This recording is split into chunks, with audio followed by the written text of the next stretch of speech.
तो पत्थर खिसका देते हैं रात को ना, थोड़ी जमीन के लिए। और लोभ करने से व्यक्ति का भक्ति का नाश हो जाता है। जो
होता है खेत के बीच में ना, तो उस पत्थर के उधर आपका खेत होता है, इधर हमारा होता है। तो पहाड़ों में क्या होता है, लोग पत्थर खिसका देते हैं रात को ना, थोड़ी जमीन के लिए। तो पत्थर खिसका देते हैं, उसके बाद वो जिसका खेत का पत्थर खिसकाया होता है ना, वो दूसरे दिन वहां गाली देने आ जाता है। और जब वो गाली देने आता है तो वो जिसने पत्थर खिसकाया वो भी आ जाता है कि मैं भी कम नहीं हूं। दे धक्का मुक्की होती है और उसके बाद कोर्ट में केस हो जाता है। अब वो खेत 5,000 का है और 50,000 रुपए कोर्ट में लग जाते हैं, फिर भी हिम्मत नहीं आता, मैं देख लूंगा तुझे, मैं छोड़ूंगा नहीं। तो उस समय परमात्मा को हंसी आती, भगवान हंसते हैं। भगवान कहते हैं कि कितना मूर्ख है, इस खेत में न जाने कितने आए और कितनी लड़ाई करके चले गए। ये खेत वही का वही है, मैं भी वही का वही हूँ, लेकिन इसने इतने पैसे भी बर्बाद कर दिए, धक्के भी खा दिए और दुनिया से चला भी गया। ये कौन सी बुद्धिमता? बुद्धिमता तो ये है कि हम ईश्वर से कहें कि प्रभु इसने ले लिया, लेने दो, लेकिन मुझे परमात्मा आप और तरह से देना। संतोषात अनुत्तम लाभम। मनुष्य के जीवन में यदि संतोष है तो उसको कुछ नहीं चाहिए, और संतोष नहीं है तो उसको परमात्मा अरबों खरबों भी दे दे तो भी वो चैन से नहीं बैठता। क्यों? गोधन गज धन बाज धन और रतन धन खा, जब रावड़ी संतोष धन सब धन धूल समान। हिरण्याक्ष को इतना लोभ हो गया था, श्रीमद् भागवत में कथा आती है कि वो सारी पृथ्वी को उठा करके पाताल लोक में ले गया। और जब पाताल लोक में ले गया तो भगवान ने बराह रूप धारण किया और भगवान पृथ्वी को पाताल लोक से लेकर के आए। तो कहने का तात्पर्य है कि लोभ पापस्य कारण, हमारे द्वारा जितने पाप होते हैं, जितने गलत कर्म होते हैं, वो किससे होते हैं? लोभ से। इसलिए भगवान ने गीता में कर्म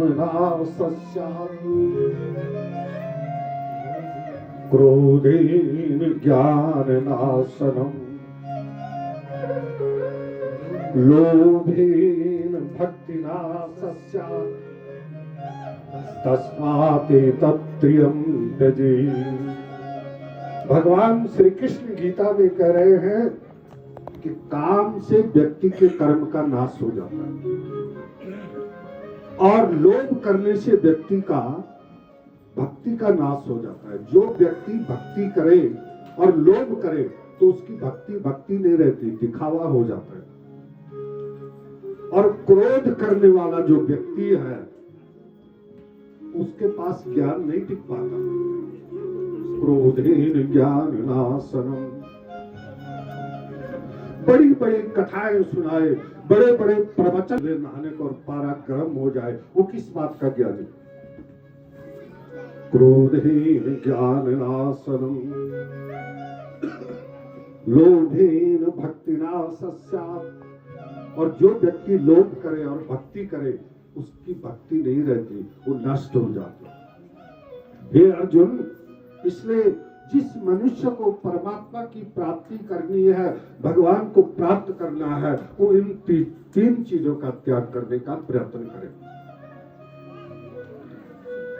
और काम क्रोध मद लोभ सब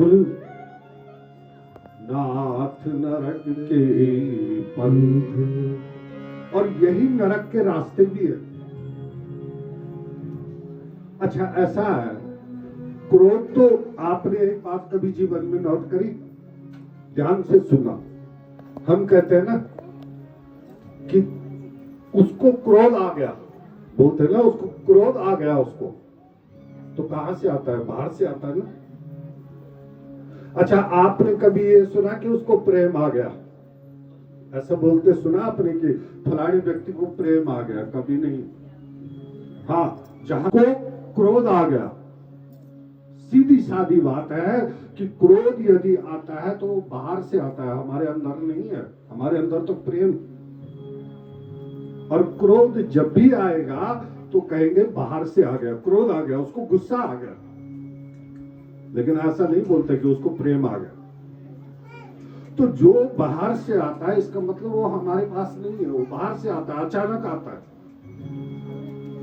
जैसे हमारे घर में कोई मेहमान आ जाए और हम उसका स्वागत करें, सम्मान करें, और रोज तीसरे दिन झोला उठा के आ जाए, तो हम एक दो बार सम्मान करेंगे, फिर हम उसको पूछेंगे भी नहीं, इसका तो रोज का काम। इसी प्रकार से यदि क्रोध आता है तो उसकी रिस्पेक्ट मत करो, उसको सम्मान मत दो। एक बार आएगा, दो बार आएगा, फिर उसको लगेगा अरे ये तो मेरे को पूछता भी नहीं, तो दोबारा नहीं आएगा। फिर क्यों आएगा जहां सम्मान ही। तो हम क्या करते हैं? क्रोध का आदर करते हैं, उसको सम्मान देते हैं, इसलिए वो बार बार आता रहता है। और जो है प्रेम को हम पीछे डाल देते, जबकि प्रेम हमारे अंदर है और क्रोध हमेशा जब भी आता है वो बाहर से आता है।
गंगाजू के मंदिर में अभी भजन कीर्तन चल रहे हैं और हमने खूब डांस भी किया। हालांकि वीडियो नहीं बना पाई मैं, लेकिन हमने खूब एंजॉय किया, भक्ति में एकदम लीन थे हम। तो अभी हम जा रहे हैं घर को क्योंकि टाइम भी काफ़ी हो गया, धूप भी जाने वाली है। तो चलते हैं, अभी भी यहाँ पे भजन चल रहे हैं, देखते हैं कब तक भजन रहता है ये, बाकी हम चलते हैं।